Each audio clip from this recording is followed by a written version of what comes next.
주님 앞에 나온 성도님들을 주님의 이름으로 환영합니다. 찬송가 390장 함께 찬송하겠습니다.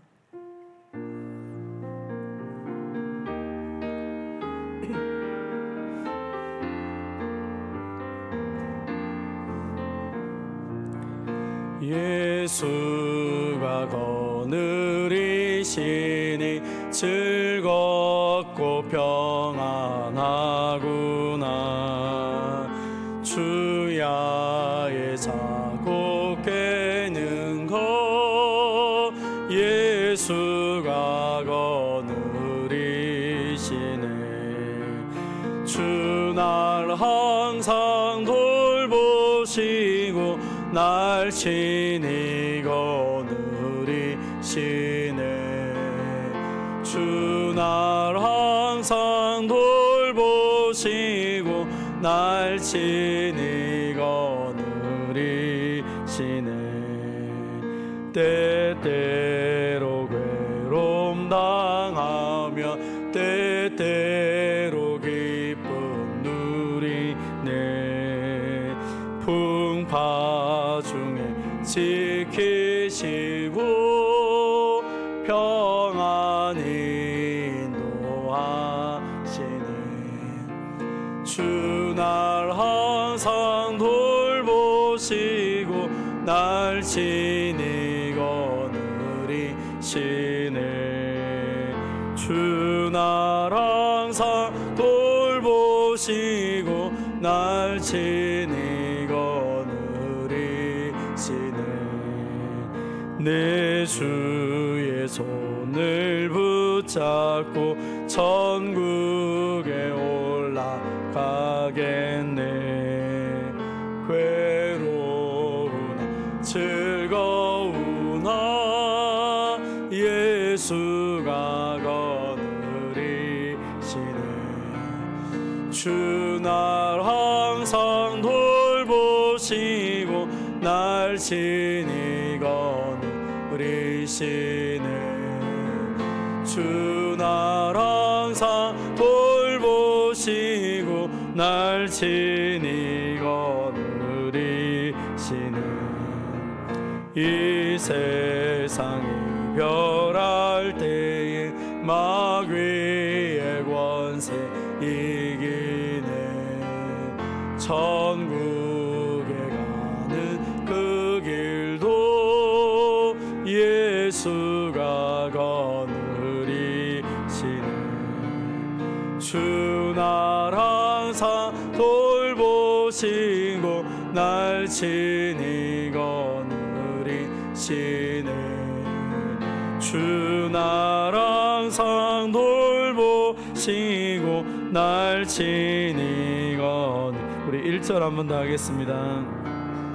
예수가 거느리신 즐겁고 평안하구나. 주야의 자고 깨는 것 예수가 거느리시네. 주 날 항상 돌보시고 날 친히 거느리시네. 주 날 항상 돌보시고 날 친히 거느리시네.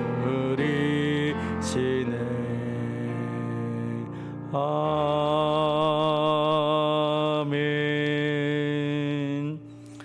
오늘 이 아침에 우리에게 주신 하나님 말씀은 사사기 21장 13절에서 25절까지 말씀입니다. 구약성경 399면에 있습니다. 사사기 21장 13절에서 25절까지 말씀 우리 한 절씩 교독하시고 마지막 25절은 같이 봉독하도록 하겠습니다. 21장 13절 하나님의 말씀을 들으십시오. 온 회중이 림몬 바위에 있는 베냐민 자손에게 사람을 보내어 평화를 공포하게 하였더니 그때 베냐민이 돌아온지라. 이에 이스라엘 사람이 야베스 길란 여자들 중에서 살려둔 여자들을 그들에게 주었으나 아직도 부족하므로 백성이 베냐민을 위하여 뉘우쳤으니 이는 여호와께서 이스라엘 지파들 중에 한 지파가 빠지게 하셨음이었더라. 회중의 장로들이 이르되 베냐민의 여인이 다 멸절되었으니 이제 그 남은 자들에게 어떻게 하여야 아내를 얻게 할까 하고, 또 이르되 베냐민 중 도망하여 살아남은 자에게 마땅히 기업이 있어야 하리니 그리하면 이스라엘 중에 한 지파가 사라짐이 없으리라. 그러나 우리가 우리의 딸을 그들의 아내로 주지 못하리니 이는 이스라엘 자손이 맹세하여 이르기를 딸을 베냐민에게 아내로 주는 자는 저주를 받으리라 하였음이로다 하니라. 또 이르되 보라, 베델 북쪽 르보나 남쪽 베델에서 세겜으로 올라가는 큰 길 동쪽 실로에 매년 여호와의 명절이 있도다 하고, 베냐민 자손에게 명령하여 이르되 가서 포도원에 숨어 보다가 실로의 여자들이 춤을 추러 나오거든 너희는 포도원에서 나와서 실로의 딸 중에서 각 하나를 붙들어 가지고 자기 아내로 삼아 베냐민 땅으로 돌아가라. 만일 그의 아버지나 형제가 와서 우리에게 시비하면 우리가 그에게 말하기를 청하건대 너희는 우리에게 은혜를 베풀어 그들을 우리에게 줄지니라. 이는 우리가 전쟁할 때에 각 사람을 위하여 그의 아내를 얻어주지 못하였고 너희가 자유로 그들에게 준 것이 아니니 너희에게 죄가 없을 것임이라 하겠노라 하매, 베냐민 자손이 그와 같이 행하여 춤추는 여자들 중에서 자기들의 숫자대로 붙들어 아내로 삼아 자기 기업에 돌아가서 성읍들을 건축하고 거기에 거주하였더라. 그때 이스라엘 자손이 그곳에서 각기 자기의 지파 자기의 가족에게로 돌아갔으니 곧 각기 그곳에서 나와서 자기의 깁으로 돌아갔더라. 그때 이스라엘에 왕이 없으므로 사람이 각기 자기 소견에 옳은 대로 행하였더라. 아멘. 본문의 말씀을 가지고 왕이신 나의 하나님이란 제목으로 함께 은혜를 받도록 하겠습니다. 오늘 본문에 보면 이제 이스라엘이 베냐민과 화해를 하고자 합니다. 13절에 보니까 온 회중이 림몬바에 있는 베냐민 자손에게 사람을 보내어서 평화를 공포하고 있습니다. 이제 돌아오라 라고 얘기하는 것입니다. 그러면서 14절에 보니까 그 베냐민이 돌아옵니다. 베냐민이 돌아올 때에 이 이스라엘 백성들이 베냐민을 위하여서 무엇을 합니까? 이 이스라엘 자손이 야베스 길앗 여자들 중에 살려둔 여자들을 그들에게 주었으나 아직도 부족함으로 백성이 베냐민을 위하여 뉘우쳤으니 이는 여호와께서 이스라엘 지파 중에 한 지파가 빠지게 하셨음이었더라. 지금 이제 600명의 사람들이 남아서 그들에게 이제 400명의 여자를 줍니다. 이 여자를 주기 위해서 그들이 했던 게 무엇입니까? 야베스 길앗을 완전히 진멸하였습니다. 야베스 길앗을 진멸하여서 전혀 400명을 살려두어서 베냐민에게 주었습니다. 근데 이 백성들이 이 과정을 보면서 우리가 잘못했구나, 우리가 지금 저 베냐민을 공격한 것이 과연 옳은가에 대한 후회를 하기 시작합니다. 그러면서 15절에 이렇게 기록했죠. 여호와께서 이스라엘 지파 중에 한 지파가 빠지게 하셨음이었더라. 오늘 본문을 보면 이 일들, 그들은 감정에 흥분해서 하나님의 뜻을 묻지도 않고 한 지파를 완전히 멸하려고 덤벼들었다가 이 모든 것을 보니까 하나님께서 우리를 심판하고 계시구나, 하나님께서 우리의 죄를 심판했구나 하고 이 회개의 개념으로 이 본문을 기록했어야 올 것입니다. 그래서 저자는 이 일들이 하나님으로부터 왔다라고 이렇게 기록을 합니다. 근데 백성들이 이 부분에 있어서 16절 이하를 보면 백성들은 이 부분을 하나님의 심판으로 생각하고 있지 않습니다. 16절을 보십시오. 회중의 장로들이 이르되 베냐민 여인들이 다 멸절되었으니 이제 그 남은 자들에게 어떻게 하여 아내를 얻게 할까? 멸절되었다. 누군가가 멸절시켰다는 것입니다. 자신들이 행했음에도 불구하고 그들은 하나님이 멸절시킨 것이 아닌가라고 그렇게 이야기를 하는 것이죠. 지금 이스라엘 백성들이 베냐민을 위해서 길앗 야베스를 진멸시키고 그리고 처녀 400명을 살렸고 심지어 온 이 이스라엘 백성들이 이 베냐민 지파와 전쟁을 해서 많은 사람을 죽이고 600명밖에 남지 않았는데 이 일들이 자신들이 잘못했음에도 불구하고 그들은 이것조차도 하나님께로 돌리고 있다는 것입니다. 하나님이 이렇게 하시지 않았냐? 그러면 우리가 어떻게 이 지파를 보존해야 될 것인가? 그들은 자신들이 맹세를 했다고 말합니다. 우리가 맹세를 해서 우리의 딸을 줄 수가 없다. 그래서 어떻게 하면 되겠느냐? 장로들이 제안을 합니다. 19절 이하에 보면 이릅니다. 보라, 베델 북쪽 르보나 남쪽 베델에서 세겜으로 올라가는 큰 길 동쪽 실로에 매년 여호와의 명절이 있도다 하고 베냐민 자손에게 명령하여 이르되 가서 포도원에 숨어 보다가 실로의 여자들이 춤을 추러 나오거든 너희는 포도원에서 나와서 실로의 딸 중에서 각 하나를 붙들어 가지고 자기의 아내로 삼아 베냐민 땅으로 돌아가라. 만일 그의 아버지나 어머니가 와서 우리에게 시비하면 우리가 그들에게 말하기를 하면서 이야기를 합니다. 한 가지 묘책을 낸 것입니다. 무엇입니까? 여호와의 명절이 되면 저 실로에 여인들이 와서 그 춤을 추면서 하나님의 그 명절을 기뻐하고 즐거워하게 될 것이다. 그때 너희가 가서 그 처녀들을 너희가 원하는 대로 한 명씩 데려가라. 만약 그 부모들이 뭐라고 말하면 우리가 다 막아주겠다라고 얘기합니다. 그러면 장로들이 제안을 했는데 그 제안이 무엇입니까? 여호와의 명절에 그 명절을 기뻐하고 예배하는 여자들 중에서 네가 원하는 대로 데려가라 라고 이야기하는 것입니다.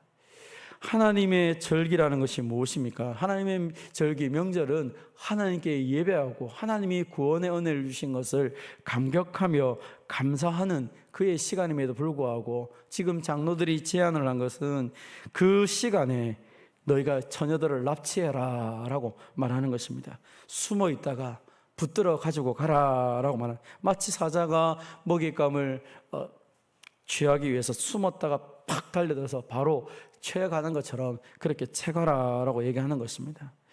이들이 생각한 것은 무엇입니까? 어떻게 하든 이 베냐민의 문제를 해결해야 되는데 어쩔 수 없이 그렇게라도 해야 되지 않을까? 이렇게 하는 것은 어쩔 수 없는 것이다. 그래도 해야 되지 않냐? 그래야 지파가 살지라고 말합니다. 여러분, 오늘 이 비참한 이 전쟁이 일어났던 이유가 무엇입니까? 그것은 기브야의 불량배들이 레위인의 첩을 강간하고 그를 죽였던 사건들, 이 일을 벌하기 위해서 이스라엘 전체가 모였습니다. 그런데 오늘 본문에 이 사건의 마무리가 어떻게 되고 있습니까? 베냐민 자손들에게 다른 여자를 납치하고 강간하고 데려가서 아내로 삼아라라는 것으로 결론이 끝나고 나고 있습니다. 그럼 성경은 분명히 사람을 납치하는 것은 살인하는 것과 똑같다고 말합니다. 출애굽기 21장 16절에 보면 사람을 납치한 자가 그 사람을 팔았거든 자기 수하에 두었던지 그를 반드시 죽일지니라. 납치하는 것은 살인하는 것과 똑같은 것입니다. 그래서 율법은 금하고 있는데 지금 이 장로들이 이 베냐민에게 제안을 했던 것은 무엇입니까? 우리는 입술로 하나님하고 약속하기를 베냐민 자손에게 딸을 주지 않기로 약속했기 때문에 우리의 입술에 했던 맹세를 지키기 위해서 하나님의 율법, 명확한 하나님의 말씀을 어기고 그 말씀을 금지한 행위를 함에도 불구하고 죄책감 없이 그대로 행하고 있다는 것입니다. 자신의 맹세를 지키기 위해서 하나님의 말씀을 어기고 있는 것이죠. 얼마나 많은 사람들이 이렇게 살아가는지 모르겠습니다. 내가 한 말 때문에 하나님 말씀조차도 가볍게 여기고, 그래서 뭐 내가 말한 거 지켰는데 이게 더 중요하지 않느냐라고 자기의 말이 하나님 말씀보다 더 중요하다고 생각하고 있는 것입니다. 결국 죄는 더 큰 죄악을 낳았고 죄를 덮기 위해서 더 큰 죄를 짓는 이런 어리석은 행동들을 지금 하고 있는 것입니다. 어떻게 써야 되겠습니까? 사랑하는 성도 여러분, 어떻게 해야 이 문제가 정상적이어야 되겠습니까? 사실 이 모든 시작 자체가 다 문제가 있었음을 우리가 살펴보았습니다. 처음부터 이 모든 문제는 하나님 앞에 나와서 엎드려서 하나님 앞에서 해결해야 되는데 그들은 하나님을 왕으로 모시지 않았기 때문에 자신의 생각대로 자신의 소견에 옳은 대로 살아간 것입니다. 정확한 해결은 어디서부터 시작해야 됩니까? 문제가 생기면 그 문제를 하나님 앞에 들고 나가야 되는 것이죠. 하나님, 이 문제가 도대체 무엇입니까? 왜 이런 일이 일어났습니까? 그리고 하나님 앞에서 철저하게 자신들의 모습을 보며 회개해야 됨에도 불구하고 그 수많은 시간에 하나님께서 여러 번 기회를 줬음에도 불구하고 그들은 회개하지 않습니다. 대신에 회개하는 것 대신에 자신들의 지혜를 사용한 것이죠. 그래서 전도서에 보면 하나님은 사람을 정직하게 지었으나 사람들은 꾀를 내었다. 하나님의 말씀 앞에 엎드려 회개하는 것이 아니라 자신들의 꾀를 내어서 생각하고 온 것입니다. 형제끼리 내전을 벌인 것도 사실 이것은 옳지 않은 문제임에도 불구하고 흥분하니까 하나님 말씀보다 형제보다 그들의 감정 때문에 전쟁이 일어난 것이죠. 베냐민 지파가 했던 모든 행동들, 그리고 지금 이스라엘 백성들이 행하는 모든 행동들은 가나안 족속들이 행하는 행동과 똑같은 것입니다. 자신의 잘못을 인정하지 아니하고 그들은 힘으로 모든 문제를 다 해결하려고 하는 것입니다. 그래서 결국 오늘의 문제는 심각한 문제로 결론이 이상하게 난 것입니다. 징벌을 하기 위해서 하나님의 법을 그들이 처음 했던 것들이 맞다고 할지라도 정상적으로 그들을 심판함에도 불구하고 해야 됨에도 불구하고 지금 결론은 더 못한 것으로 끝나고 버리고 말았다는 것입니다. 오늘 보면 23절 24절에 보면 이런 여인들을 강탈해 나가는 그 다음 장면이 이렇게 기록하고 있습니다. 23절입니다. 베냐민 자손이 그같이 행하여 춤추는 여자들 중에서 자기의 수자들대로 붙들어 아내로 삼아 자기 기업에 돌아가서 성읍들에 건축하고 거기에 거주하였더라. 그때에 이스라엘 자손이 그곳에서 각기 자기의 지파, 자기의 가족에게로 돌아갔으니 곧 각기 그곳에서 나와서 자기의 기업으로 돌아갔더라. 이제 이 베냐민 지파의 문제가 해결되었습니다. 600명의 남은 사람들이 다 아내를 얻어서 가족을 만들어서 그들의 성으로 돌아갔습니다. 이스라엘 백성들은 생각했습니다. 이제 문제가 해결되었구나. 평화다. 우리도 돌아가자 하고 흩어진 것입니다. 오늘 본문은 각기 자기의 지파, 자기의 가족대로 돌아갔다라고 말하지만 이 이후로 이스라엘 백성들은 사사시대가 끝나기까지 하나로 뭉친 적이 한 번도 없습니다. 그래서 사사시대 전체로 보면 그들은 뭉치지 않습니다. 왜 뭉치지 않습니까? 그들이 하나가 되었는데 그 하나가 된 것 때문에 한 지파를 없애려고 했던 일들이 남아있기 때문입니다.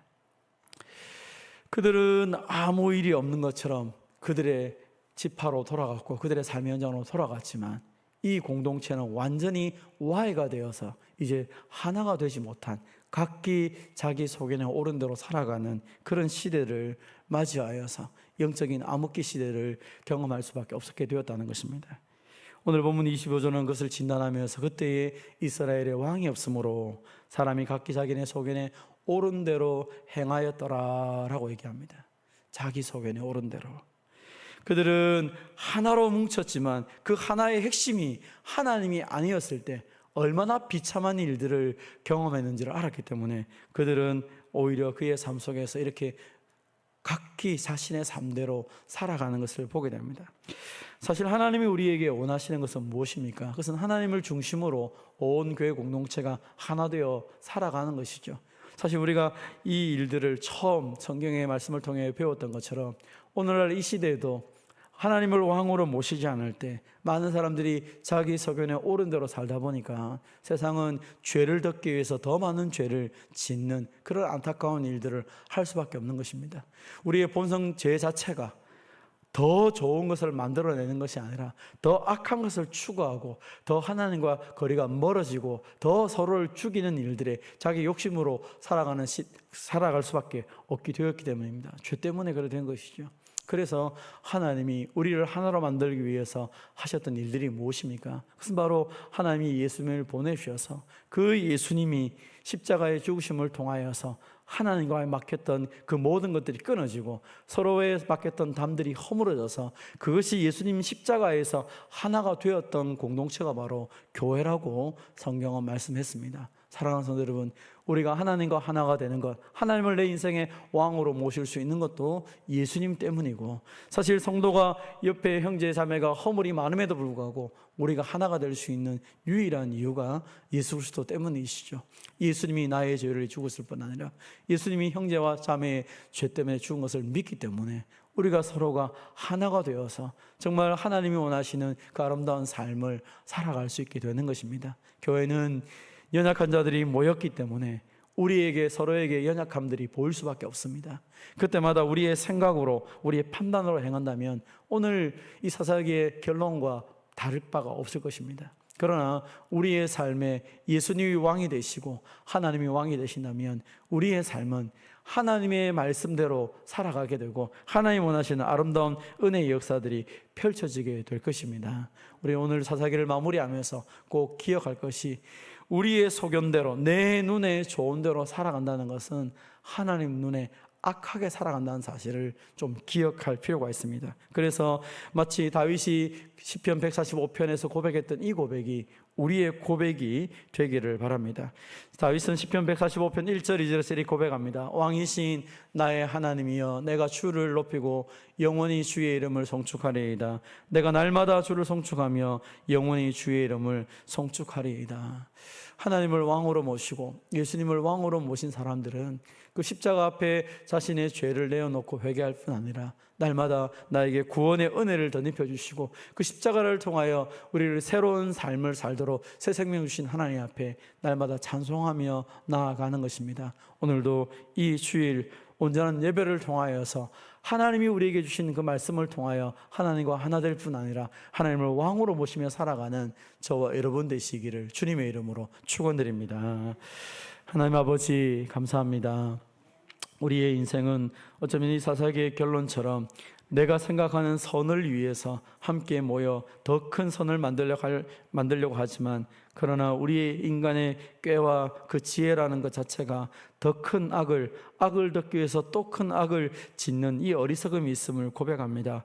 우리 힘으로 해결할 수 없기에 하나님이 우리에게 이 모든 죄의 문제를, 이 악의 문제를 해결하기 위해 예수님 보내주신 것을 인하여 감사드립니다. 예수님이 십자가의 죽으심을 통하여 우리의 모든 죄악과 우리 인생에 걸려있는 모든 저주를 끊으신 것을 믿고 감사드립니다. 그 십자가의 은혜를 붙잡고 오늘도 우리가 주님 앞에 나아가며 또 사랑하는 형제와 자매들과 더불어서 아름다운 교회 공동체 이루어가는 우리 모두가 되게 하여 주시옵소서. 아버지 하나님, 우리의 지혜라는 것 자체가 얼마나 어리석은지 오늘 이 사사기의 결론을 바라보면서 우리가 탄식합니다. 하나님 아버지, 하나님을 왕으로 모시지 않기에 더 큰 악이 흘러날 뿐 아니라 하나하나 되지 못하고 서로가 개개인으로 살아가는 이 비참한 이 모습들을 바라보며 오늘도 주님의 도움을 구합니다. 사랑하는 주님, 우리가 함께 예배 드릴 때, 우리가 하나님 앞에 함께 나갈 때 주님, 우리의 연약함들은 십자가의 보혈을 통하여 깨끗하게 씻어지는 은혜가 있게 하여 주시옵소서. 우리가 주님 앞에 내려놓고 회개할 때 주님이 우리를 치료하시고 회복시키시고 온전케 하여 주시옵소서. 뿐만 아니라 십자가를 통하여 우리를 새롭게 하신 주님의 놀라운 보혈의 능력을 통하여 우리가 죄사함 받을 뿐 아니라 주님의 그 십자가를 통하여 허물어뜨렸던 모든 상황들을 믿음으로 받아들이며 형제와 자매가 하나 되는 은혜의 역사들이 있게 하여 주시옵소서. 그래서 하나님께서 우리에게 허락하신 그 구원의 기쁨이 우리 가운데 충만하게 하시고 또 우리를 통하여 행하실 놀라운 일들을 기대하며 믿음으로 함께 하나님의 나라를 세워가는 우리 모두가 되게 하여 주시옵소서. 하나님 아버지, 우리에게 귀한 주일을 선물로 주심을 감사드립니다. 온종일 하나님께 영광이 되는 복된 하루가 되게 하여 주시옵소서. 특별히 오늘은 부교육자 설교 주일을 맞이했습니다. 하나님 말씀을 전하시는 우리 김성인 목사님에게 함께 하셔서 그 말씀을 통하여 온 성도들이 하나님이 우리에게 주시는 귀한 말씀을 경험하게 하시고 하나님이 우리를 만나주시고 변화시키는 은혜들을 체험하는 복된 예배가 되게 하여 주시옵소서.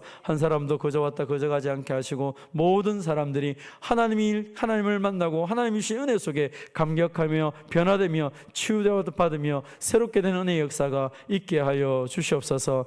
태중에 있는 생명부터 논의까지 모든 주의 백성에 주의 교회에 속한 성도들을 기억하시고 오늘도 하나님이 약속하신 은혜의 복으로 충만하게 채워주시며 그들의 인생이 하나님 손안에 있음을 믿고 하나님이 우리의 왕됨을 고백하며 살아가는 귀한 주의 백성들이 다 되게 하여 주시옵소서. 연약함으로 주님의 도움을 구하는 성도들, 오늘 이 아침에도 주님이 찾아가 주셔서 만져주시고 치료하여 주시옵소서. 하나님의 권능의 손으로 회복되어서 마음껏 주님을 예배하게 하여 주시옵소서. 아버지, 간절히 소망하는 것은 주님, 우리를 통하여 하나님이 약속하신 귀한 말씀들이 다 응답되기를 간절히 원합니다. 주 예수를 믿어라, 그리하면 너와 내 집이 가족이 구원을 얻겠다고 말씀하신 주님, 오늘도 간절히 소망하는 것은 우리를 통하여서 하나님 우리의 가족이 예수님 믿고 우리의 가정이 천국이 될 수 있도록 은혜를 베풀어 주시옵소서. 또 복음을 전하는 많은 선교사님들과 또 미자립교회 선교기관들 가운데 은혜를 베풀어 주셔서 복음이 땅끝까지 온전히 증거될 수 있도록 도와주시옵소서. 주님, 오늘도 우리가 주님 앞에 나아갑니다. 예비하신 은혜의 복으로 충만케 하여 주시옵소서. 감사드리오며 예수님의 이름으로 기도하옵나이다. 아멘. 개인적으로 기도하시고 돌아가도록 하겠습니다.